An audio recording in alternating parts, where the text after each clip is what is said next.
All welcome to my channel. Video చూసే ముందు please subscribe my channel.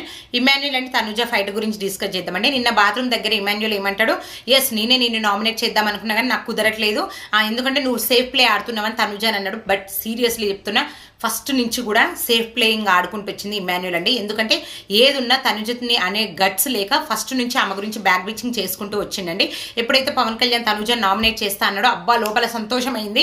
ఏ విధంగా చేస్తాడో చూద్దాం అనుకుంటూ ఎప్పుడైతే పవన్ కళ్యాణ్ నామినేట్ చేయలేదో ఇంకా బర్స్ట్ అయిపోయిండు. అది బర్స్ట్ అయిపోయి అయితే మొత్తానికి బయట చెప్పేసి ఏమైంది, ఎలాగో దొరికిపోయినా కదా అనేసి ఆయన సేఫ్ ప్లేని ఏం చేసిండంటే రివర్స్ మార్చి తనుజ సేఫ్ ప్లేయింగ్ ఆడుతుంది, అందుకే నేను నామినేట్ చేద్దాం అనుకున్నాడు. బట్ ఇక్కడ సేఫ్ ప్లే ఆడింది ఎవరు? ఇమాన్యుల్. ఎందుకంటే తను నామినేట్ చేయలేక, ఈవెన్ తన కాడ కార్డ్స్ ఉన్నప్పుడు 5 కార్డ్స్ ఉన్నప్పుడు తను నామినేట్ చేయొచ్చు కదా, తను చెయ్యలేక పవన్ కళ్యాణ్తో నామినేట్ చేయించి పాపం వాళ్ళిద్దరి మధ్య కూడా, ఎందుకంటే ఎలాగో నానా అనే భరణి గారు వెళ్ళిపోయినరు, ఇప్పుడు ఉన్నది ఎవరు ఆమెకి పవన్ కళ్యాణ్, ఆయన వాళ్ళిద్దరి మధ్య కూడా మంచిగా పుల్ల పెడదామని చూసిండు. పాపం అది వర్కౌట్ అవ్వలేదు. వర్కౌట్ అవ్వకపోవడం వల్ల మొత్తం అయితే బర్స్ట్ అయిపోయింది అనిపించింది. నిజం చెప్తున్నా, నాకు మాత్రం Emmanuel cunning and safe playing అనిపించింది. మీలో ఎంతమందికి అనిపించింది? Thank you for watching.